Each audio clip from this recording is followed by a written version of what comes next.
But thank you for joining us for the NAGT Services for the Water Education Community webinar today. We have a great set of speakers that are going to share all of the services that the National Association for Geoscience Teachers, or some of the services that they can provide for the water education community. But before we get started, I want to introduce myself. My name is Julia Masterman. I'm the Science Education and Outreach Coordinator for CUAHSI. This webinar series is a joint one between us and the National Association for Geoscience Teachers. And in November, we'll have one hosted by NAGT about CUAHSI services for the water education community. So stay tuned for that. While people are getting settled, I would encourage you to connect with CUAHSI, the Consortium for Universities for the Advancement of Hydrologic Science Incorporated. It's a mouthful. Our Twitter and all of our social media I would encourage you to follow those. Join our community Slack channel where you can ask questions with peers. The link to join that will be posted in the chat in a moment. And sign up for our newsletter via our website or reach out to me. We have an upcoming award that may be of interest that I would encourage you to share with any potential graduate or undergraduate students and your departments, the Voices of the Future Award. This is a new essay contest where students can share their vision of the future of the water science community. Winners will receive registration and travel support to a future meeting to share their science, a $500 honorarium, and other opportunities to present their vision to the science community. So this is a great opportunity for professional development and to get your name out there as a young scientist. Another funding opportunity with an upcoming deadline is the Hydroinformatics Innovation Fellowship. This is a fellowship to create a hydroinformatics product to be disseminated to the CUAHSI community. The application deadline is October 30th, and I would really encourage you to check out the website to learn more about that fellowship. But today we're here to talk about NAGT services for the water education community.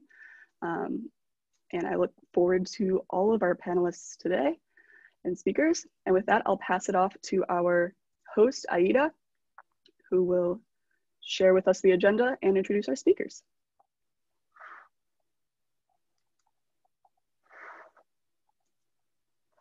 Alrighty. Thank you, Julia. I'm gonna enter presenter mode and turn on closed captions. So thank you all for being here. We're very excited to have you. As Julia explained, this webinar is focused on NAGT services for water education community. It's a part of the NAGT-CUAHSI joint webinar series.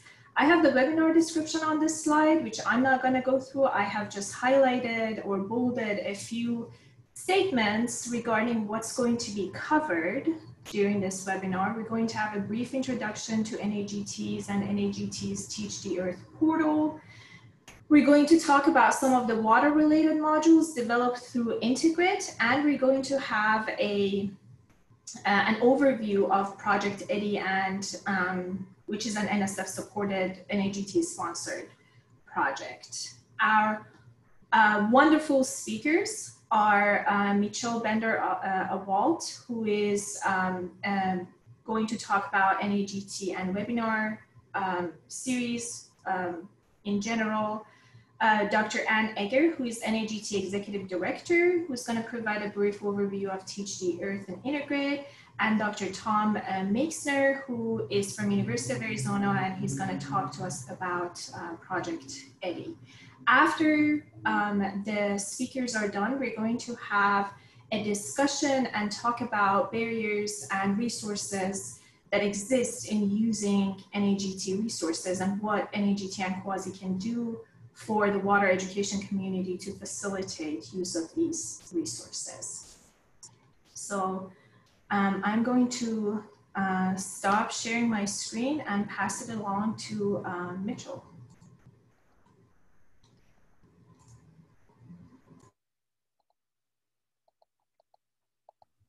Thanks, Aida, and thanks, Julia, and thanks to CUAHSI for having us today. As Aida said, my name is Mitchell Bender-Awalt, and I'm going to start us off by talking a little bit about NAGT and some of the services it has to offer for the water education community. NAGT was established in 1983, and it's an association of more than 1,700 educators who teach about the earth, ranging from K-12, college and university faculty, informal educators, pre-service teachers, and even students. And NAGT's primary mission is to support a diverse, inclusive, and thriving community of educators and education researchers to improve teaching and learning about the earth. And when we say earth, we mean earth broadly, any topics that are related to earth processes in the earth system. In support of that mission, NAGT has 4 primary goals: to foster improvements in the teaching and learning about Earth as a system at all levels of formal and informal instruction, to emphasize the societal relevance of geoscience and its cultural significance for all people, to foster and disseminate research in geoscience education, and finally, to promote the professional growth of our members and the broader Earth education community. NAGT works to achieve those goals through a few different avenues: professional development, publications, scholarships and awards, sponsored activities, sessions, events, and programs, and educational advocacy. And we also work to do that through enhancing the Earth education community via 10 regional alliance sections and 3 topical divisions: the Geo 2-year college division, the Geoscience Education Research division, and the Teacher Education division. And I'm going to talk a little bit about each one of these bullets here briefly. NAGT offers a broad array of professional development opportunities to its members and the education community. And 2 of our big professional development things that we're doing right now are the Earth Educators Rendezvous and our webinar series. The Earth Educators Rendezvous is an annual conference that happens in mid-July. In 2021, it'll be July 12 to 16. The Earth Educators Rendezvous is a week of workshops, presentations, posters, roundtable discussions, teaching demonstration, plenaries, and much more. In 2020, the Rendezvous went online, as pretty much every other event did. And in 2021, we're going to be online as well. And we're excited about the opportunity to engage with a much broader audience in an online setting once again. Over the course of the semester, we also host nearly weekly webinars that are free and open to the public. All of these webinars are recorded, and there is an extensive archive of past webinars that you can explore. Recent topics of webinars from this semester include teaching online labs, teaching undergrads about floods, and science communication for social justice.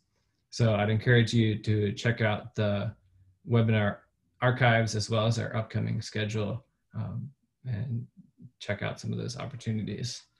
NAGT also has a bunch of other opportunities for professional development, including our traveling workshops program, which is operating virtually right now, sending experts in Earth education to your department or campus, and also early career faculty workshops for pre-tenure faculty to help them build a research program, support students, course design, and more. NAGT also offers sponsored sessions and events and programs. Some of those include sessions at the Geological Society of America Fall Meeting and the AGU Fall Meetings. We also sponsor projects and programs related to Earth education, such as the Teach the Earth portal, which Anne is going to talk about, as well as the Integrate project, which Anne is also going to discuss in more detail, and Project Eddie, which Tom will walk you through a little bit later. NAGT has a number of publications that it offers: the Journal of Geoscience Education, which is the premier peer-reviewed publication for geoscience education research, the Lab Manual in Physical Geology, which is now in its 12th edition, and In the Trenches, which is a quarterly print and digital publication for our members. We also offer scholarships and awards. You may have heard of the USGS NAGT Cooperative Field Internship Program. That's just one of many that we offer. And NAGT also advocates for a science-based policy and education through its advocacy committee. Finally, I just wanted to say a little bit about NAGT membership before handing things over to Anne. NAGT is a membership-driven organization, and if you aren't already a member, we invite you to join us. Some benefits of being an NAGT member include discounted registration for things like the Rendezvous, access to JGE and In the Trenches, membership in our sections and divisions, community benefits and networking opportunities, access to our monthly newsletter, eligibility for our awards, and we also offer discounts for K-12 teachers, adjunct, part-time, and retired faculty, and even students. So that's a really quick overview of NAGT, and I want to turn it over now to Anne, who's going to talk a little bit about our Teach the Earth portal, as well as the Integrate project.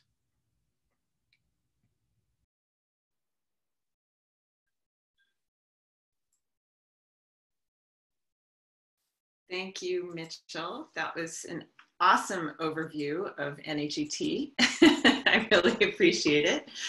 I do want to make one minor correction. I think you got your numbers flipped. The NAGT was actually started in 1938, not 1983. So it's been around for quite a long time. And many of you might already be familiar with or think about SERC as a place that you go to for resources. But NAGT hosts this portal to online teaching resources that are available online. Not all of them are necessarily for teaching online, called Teach the Earth. So if you just Google search Teach the Earth, this is one of the places that you will hopefully end up. And you can see this up here in the upper right, that this is the portal, NAGT's portal to Earth education resources. And there's lots of ways to search through here. And what I just want to point out, if you click on that Show More button under the Explore Themes, there is a hydrogeology course topic there in the left-hand side. There's other places. You can see water in the teaching topics here. This might look a little bit overwhelming. If you click first on this hydrogeology, then you can see there's some suggestions about where you might want to go from there. And then also, or you can just search all of these related materials from across Teach the Earth. So I'm going to click on that just to show you where it goes. So this brings up 649 matches. And what you have on the right here are several different ways to refine those results to activities only, or some other disciplines that, or subject areas you can use to refine those. The location might not be as intuitive because these are names of projects you might not be familiar with, but you can drill down using these refine the results on the right-hand side. The other thing I want to point out here, though, are these badges that show up. Like NAGT-CUAHSI developed, the online field experiences exemplary collection, Integrate developed. Each of these indicate the level of review and testing that has gone on for these materials. So they do, all of the materials in Teach the Earth go through a peer review process. It's not exactly the same, but we can click, you can see what that means for each of those. So the ones that have been reviewed to be exemplary or have gone through the rigorous review process show up at the top of the list. If we drill down a little bit, we want just activities, and then we want, let's say, a problem set. Let's see what that brings up. So these are all part of the exemplary collection, have undergone review. And if you click on any of these, you'll get this kind of activity page that includes all of the information that you need to implement that activity. So you'll notice that one of those, okay, if I remove this, one of those badges is this Integrate Developed and NAGT-CUAHSI Developed. And those are both similar curriculum or activity development strategies. And I'm going to show you the Integrate site because that's one that I think will be of particular interest to this group. So Integrate was about interdisciplinary teaching about Earth for a sustainable future. This was a nearly 10-year-long project that involved developing, had lots of components to it, and only one was the development of new teaching materials. So this is the main website of Integrate. Of course, if you just Google search Integrate, you're going to get lots and lots of things, but you can include a sustainable future in that, and that might get you here.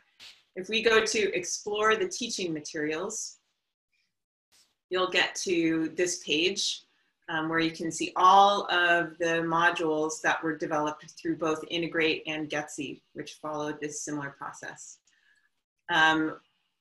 Again, here we can narrow the topic by sustainability topics of water and watersheds.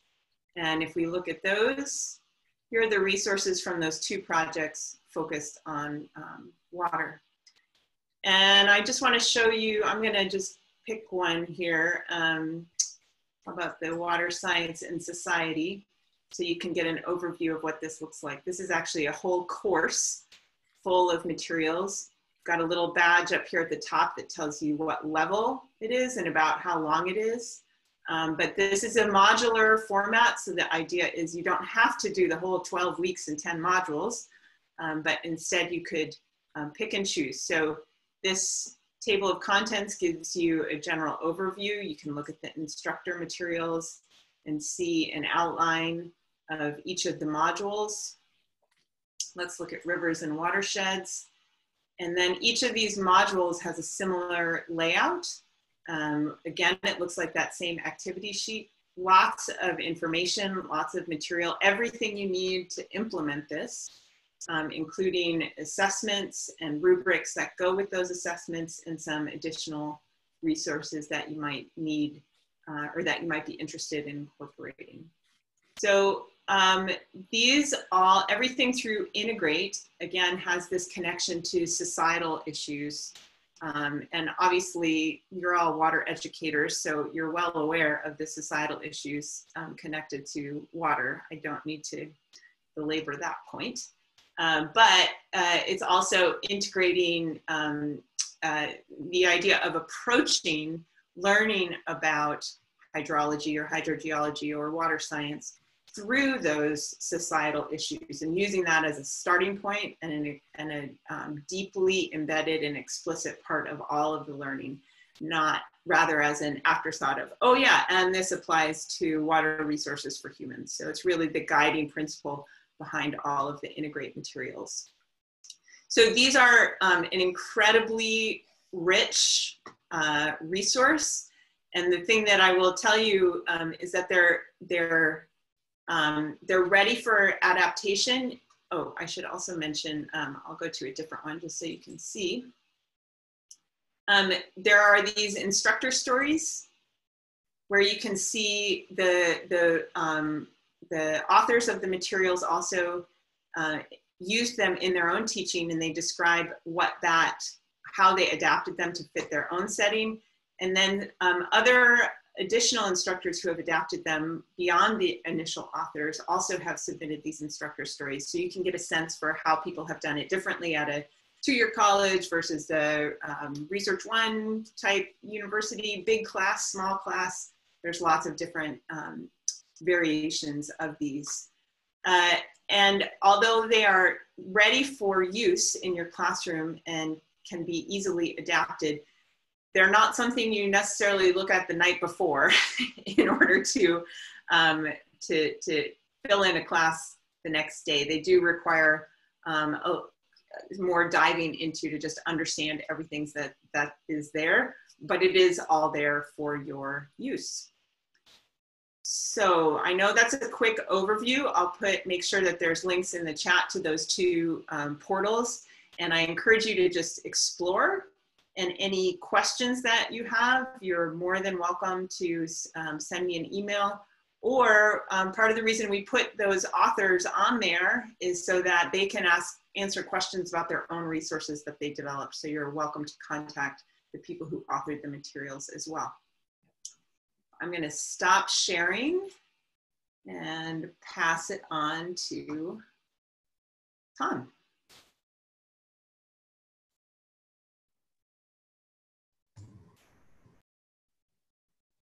Tom, you're muted.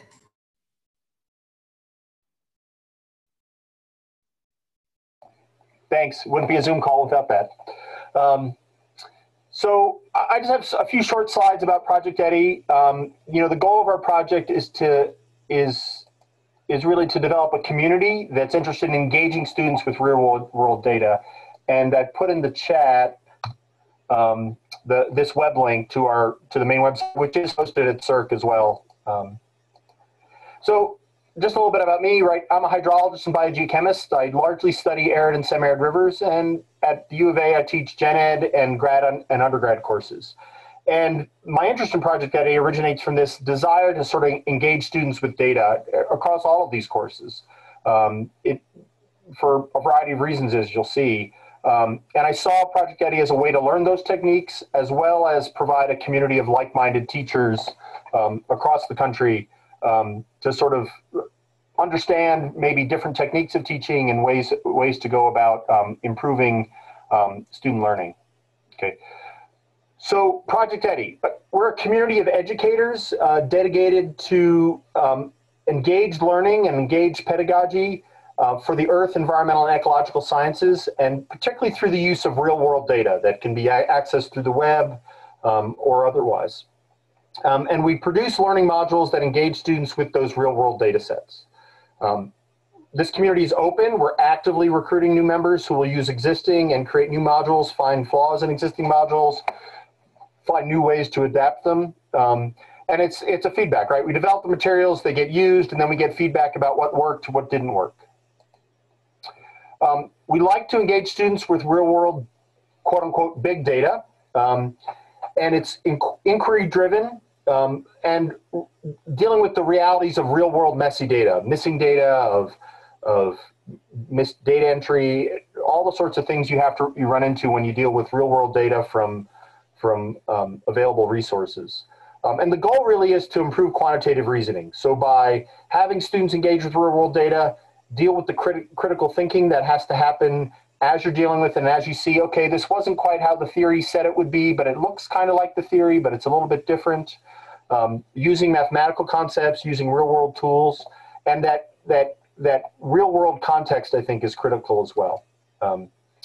So we have a variety of modules. I'll show you the website in just a second that focus on relevant topics. They're all question-driven, and they open access large data sets used for analysis.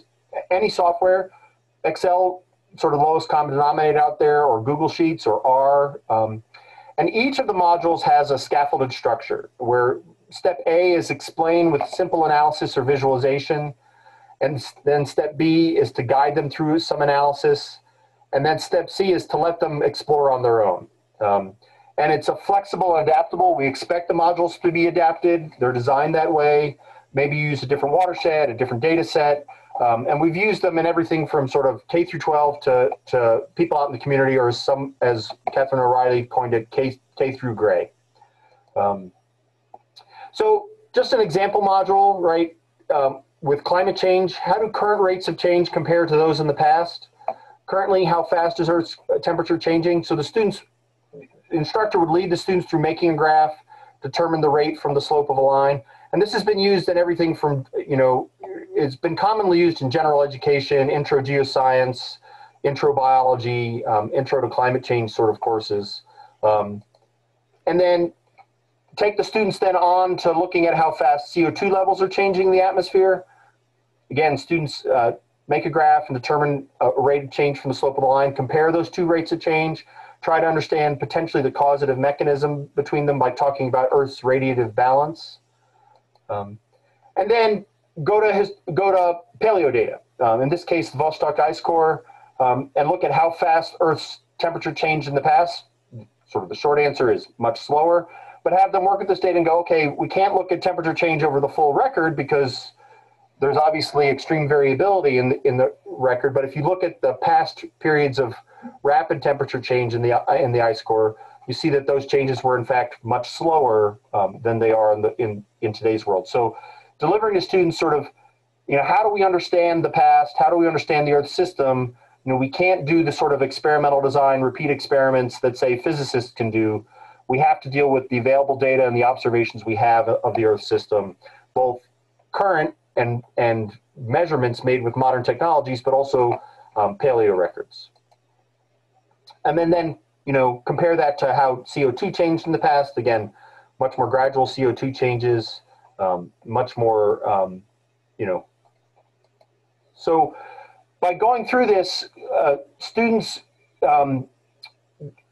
start to develop their own questions. They can look at, okay, what's the current rate of temperature change? What's the current rate of CO2 change? How does this compare to the past? And critically, students then can struggle with Excel. They can struggle with statistical concepts like R squared, the rates of change, judging significance. And significance there, not just statistical, but relevance. Like, is this important?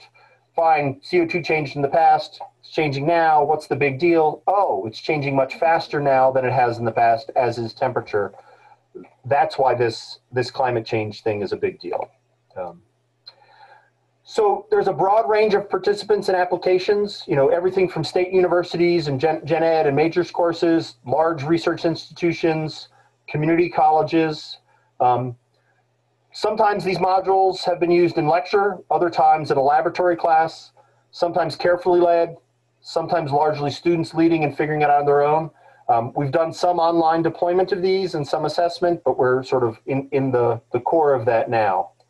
So I invite you to dive into EDI. I'll take you through the website here next. Lots of topics are already built. Ecology, hydrology, soils, and limnology are featured. More modules are coming online regularly. We're always interested in new folks joining us. Get involved in developing modules or reviewing modules and using and refining the modules.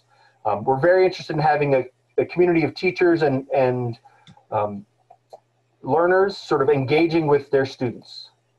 Okay, so like I said, just real quick. So this is the main Project EDI website. As you can see, it's sort of divided out into sort of these categories of EDI Earth and ecosystems, EDI macro systems, EDI environmental data. And under EDI environmental data, there's a variety of modules. The stream discharge module, lake metabolism, lake mixing, lake ice phenology, which is also a really interesting and nice, simple module that can really introduce students to sort of citizen science data as well as archival sort of paleo data type things. Soil respiration module, spectral seismology, lake modeling, water quality, the climate change module I just talked about, a nutrient loading module using USGS nitrate sensor data.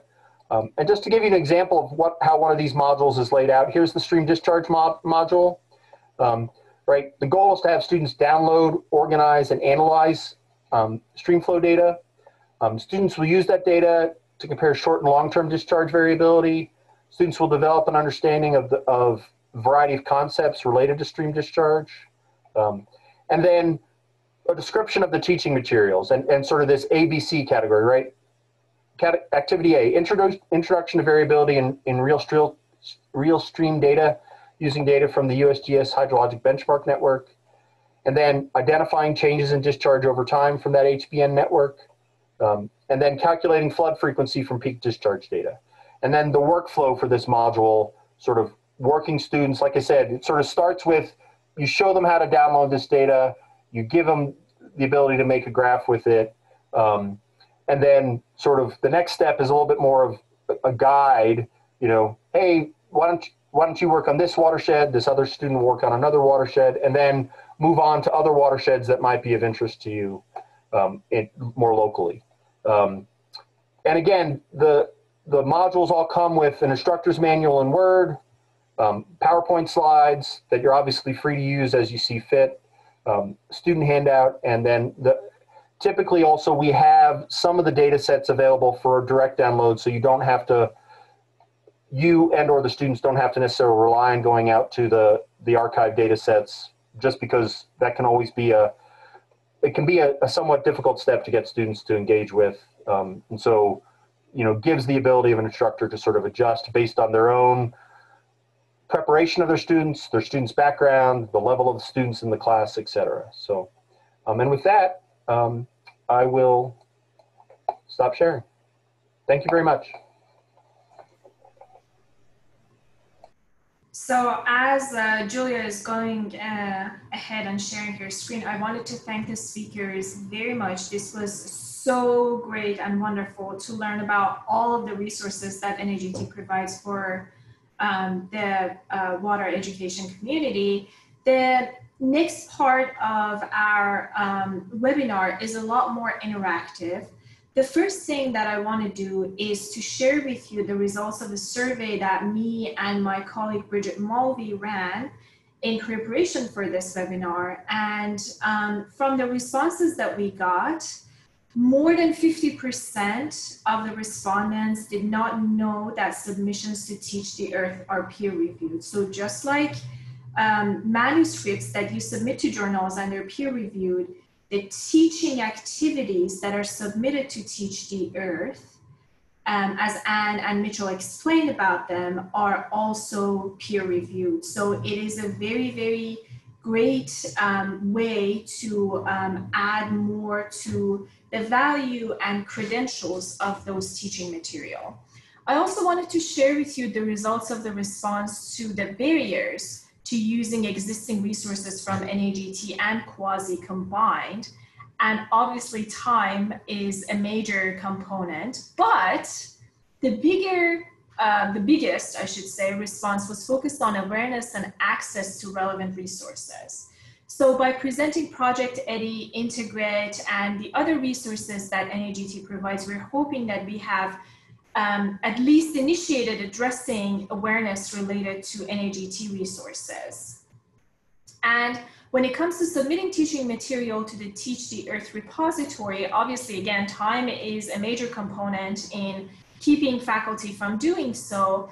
But as you can see, there is lack of focus on education in the tenure track system, or lack of knowledge of and awareness of the resources, or lack of incentives to do to work more on teaching resources. So this is a little bit of food for thought. If you could go to the next slide, Julia. We want to spend a little bit more time on this slide, which is basically showing the suggestions that the respondents had on what NAGT and CUAHSI can do as two major organizations focused on water education or hydro education, to increase use of the resources and submission of teaching material to their repositories. So this is the part that we would want participants to give us some feedback on them in the chat, if possible. So providing resources such teaching assistant, reviewers, or mentors was important. Providing an organized system, a communication platform, and a shared ground, which again, you saw Teach the Earth is a great place to do that. We will potentially, like just this, as this joint webinar series is doing, we'll potentially move more towards an organized system to help faculty develop accessible virtual water education material. Funds, salaries, and incentives and credits. This is something that we can, again, in our efforts address, but it needs to change institutionally. So hopefully, as we raise awareness about the importance of teaching material, we can, over a long period of time, move towards a better understanding of the importance of teaching material. Time, again, there's not much we can do. Time is a big component when it comes to teaching and research combined, and service, obviously. So that's another major component. Many people didn't know what they need to do this. So again, the chat is open for you to give us feedback on that. And last one is data, projects, and ideas. So what you heard from Project Eddie and the resources that are provided on Integrid or even Teach the Earth, that could potentially be a starting point for ideas, for projects. And you can think about and dig back deep into your research, your previous projects, and see what kind of data from that research project can be used for teaching resources in the future. So we're gonna spend quite a bit of time here to try to address any questions, feedback, and comments that participants have. As I said, please try to give us some questions or some feedback on these for our panelists in the chat so we can address them. So there is a question from Stacy Bender for Tom. She's asking if Project Eddie resources have been adapted to K-12, specifically middle school levels. I'm not aware of any specific applications in, say, grades 6 through 8, but I know that we've interacted with a high school teacher from Ohio who's been using them in high school. So slightly higher, but I think some of the modules certainly would fit with sort of earth science and biological science objectives that fit in, say, 7th and 8th grade. Sure, thank you, Tom. And do you have something to add regarding resources that NAGT provides for K-12 and those? Sure. Yeah, so one of the things, if you go to Teach the Earth, you can search by, there's a K-12 just at the very top. You can, so that's a way to narrow your search for K-12.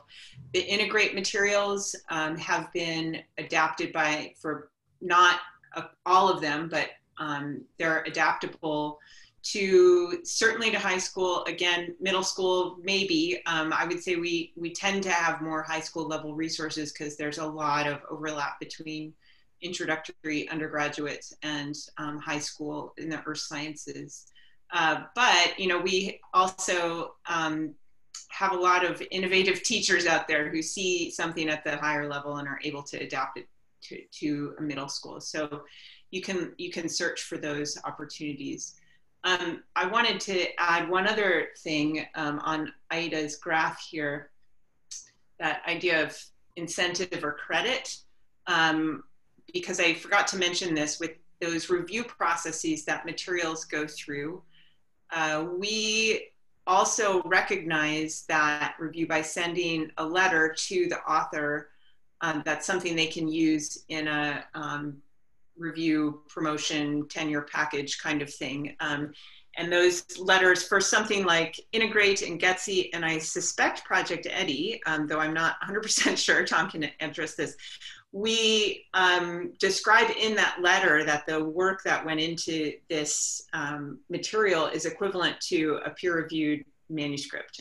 So that's something to help any sort of review committee and at a university understand the context and just how much work it is to put these materials together. So that is our way of kind of working with the system that's out there to give credit for the work that's done.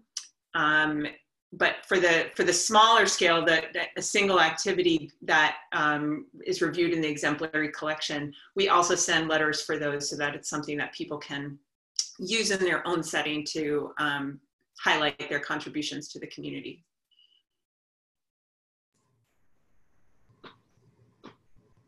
So, and I have another question regarding funds and incentives specifically. Do you have any examples for previous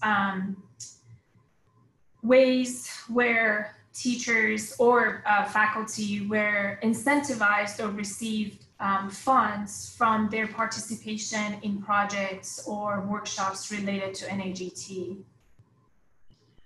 Sure. I mean, I know that there's, again, a couple of levels of that. Something like Integrate and NAGT-CUAHSI and Project EDDI, all of those are well-funded projects that supplied authors and participants with stipends to participate and to develop materials in these kind of cohort type sessions, so that they're incentivized not only by the money but by the community that they're working with. So you know, those are big projects with lots of funding, so that kind of incentive exists. We had a recent, you know, one of the things that led to this webinar is the recently funded online field experiences group, where the incentive was much more need-based, that there was a community of people who desperately needed to suddenly switch their real field courses to virtual field experiences, and knew that there would be a greater benefit if everyone worked together on this rather than everyone doing their own version of an online field experience. So in that case, the stipend was quite small, and many people didn't even care about that. They were mostly interested in just not having to do absolutely everything by themselves. So, you know, there are different ways to think about incentives. Certainly incentives that address an immediate need. You don't need as much money necessarily, but the longer term, you know, things that really impact take a lot of time to develop and are more easily incentivized by some significant stipends that go to faculty. We as NAGT don't have some pot of funds. I wish we did. We don't have a pot of funds to offer people who submit activities, but we're always happy to work with groups that want to that either have a grant proposal or something that they're working on as a community and want to contribute to the collection.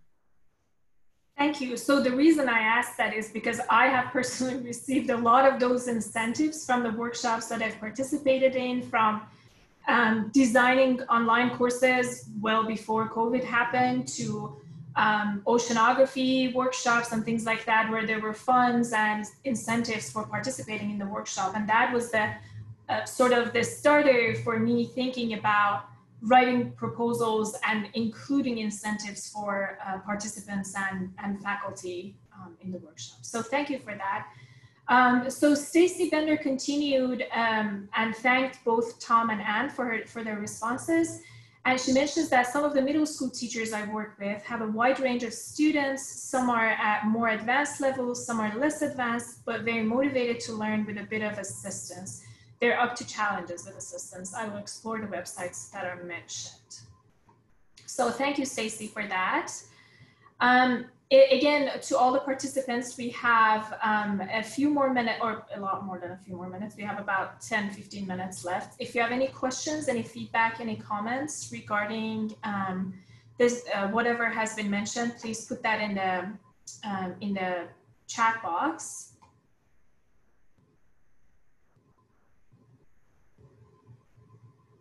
And also, if you feel like you have experiences to share relating to any of the material that were addressed, or any of the methodologies that we talked about relating resources for water education community, we'll be more than happy to hear from you. If you don't want to put it in the chat, we can unmute you to ask your question. You can just give us a nudge and we'll make sure to do that.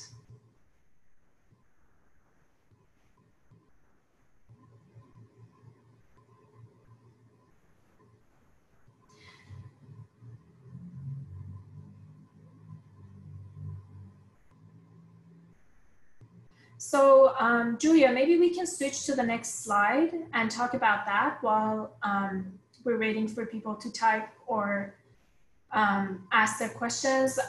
Just as a reminder, we wanted to bring your attention to the next webinar of our series, quasi-services for the water education community. So just like you learned about the resources that NAGT provides today, we will be focusing on the resources that quasi provides for water education community. And after these two workshops, we're moving further with making this making the webinars more extensive. The quasi-services for water education community, it will be held on Thursday, November 5th. It has been advertised through NAGT for NAGT community, but if you just Google it, actually it will just pop up. So make sure to register for it ahead of time. I also wanted to bring your attention to two presentations that we have. They're both invited presentations at GSA and AGU, focused on the initial part of this work on developing remote field experiences for hydrogeology courses. So along with my colleague Bridget Mulvey, we have a recorded presentation at GSA. It's called Go With The Flow. It will be held on Thursday, October 29th. The session that this presentation is in is focused on all of the water education resources. So it's called Fluid Earth Science Education, Research and Practice. And the AGU fall meeting that's coming up, we also have a invited e-lightning talk focused on navigating the transition to virtual. The session for this talk is called Online Hydrology Education, Lessons Learned from Design and Impromptu Remote Instruction. Our presentation will be on December 8th. There was another comment in the chat that I'm going to go back to from Ann Jefferson. Hi, Ann. She asks for suggestions for sorting through the dizzying array of results you often get when searching Teach the Earth. Are there more filters that you can use? I'll leave this to probably Mitchell or Ann Egger to respond. Yeah, I'll start and I'll let Mitchell jump in too. So there are lots of ways to narrow your search. I suggested there is an open search box. If you have a particular topic in mind, you can always use that and then use refine the results. Often as you click on those ways to refine the results, you get more options for how to refine. Within particular projects, within Integrate, you can search by those different topics and also by Stacy. If anyone other than Stacy is a K-12 educator, you can narrow your results by NGSS alignment as well.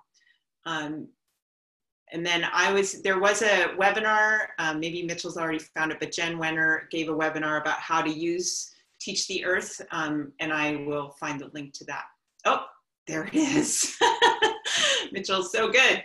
So Jen Wenner is the chair of the Teach the Earth committee, and so she's got a nice, I think it's just about 15 minutes part of that webinar where she talks about easy ways to navigate through that. Do you want to add anything, Mitchell? I think you pretty much covered it. I would also mention that in that webinar, Jen goes into more detail about the peer review process for the activities as well. So if that's something is of interest, there's the discussion of that in there. But, and yeah, I appreciate both of your responses, but I also want to point out to what Ann Jefferson brought up is that there is a lack of awareness of these resources, but also there is so many resources out there that when one person is trying to look for them, I mean, it has happened to me that you just fall into this hole of like, which one do I use? So we're hoping that by providing more straightforward, more focused points in our webinar series, we can help you and direct you towards resources that would be of value to you and would be useful to you. Let me add a couple more things that that I just remembered. One is that we know that this is an issue. And in fact, SERC has just received funding through an NSF program called RAISE, and I can't remember what it stands for, but it has something to do with infrastructure. And that the primary goal of that grant is to increase resource discoverability or improve resource discoverability. So these are issues that we know can be problematic. So we're working on it, and some of you, that may be something we seek input from you in the future. There's another common thing I hear from people, which is, well, I was looking for something for X and it's some specific topic and I couldn't find anything. Well, that could mean that there's nothing there, right? Like I think there's this false sense of, since there are so many resources there should be everything, but there isn't. So that could also be a place where your contribution would be extremely valuable. Is if you're not finding something, it doesn't necessarily mean that you can't find it. It could mean that it's not there. Thank you, Anne. Yeah, sure. That's very helpful. We have another question from, hopefully I'm pronouncing their name right, R. Valedivia. And it's a really great question. So they're asking what incentive or reason will be influencing water community education more? Is it fieldwork? What could it be? So this is, question for every single one of the participants, as it is for our panelists. But Tom, maybe you can give some. Sure. I influence more. I'm not sure. I mean, the reality is most hydrologists out working spend a lot of their time on computers, analyzing data, using models. But, in the education and training, I think field experience is critical because underlying all the data we're using is the nature of the measurements. In addition to participating in this, I co-teach the field course in my department.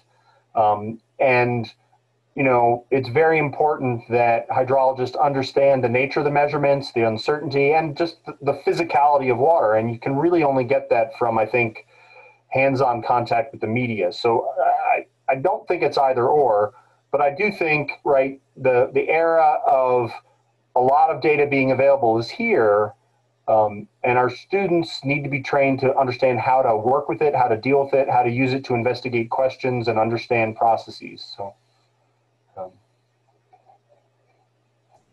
Yeah, thank you for that. That was very helpful, and I agree with you very much.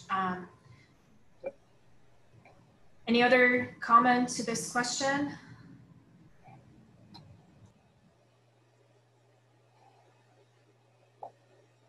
Or any other questions for that matter? There's one of the attendees has their hand up. I'm not sure what that means, so. Oh, I wasn't paying attention. If you'd like to be unmuted, could you just type a note in the chat if you have anything else to contribute. Also, please note that it's being recorded. This webinar is being recorded and will be posted on YouTube, so completely understand if you don't feel comfortable sharing your mic.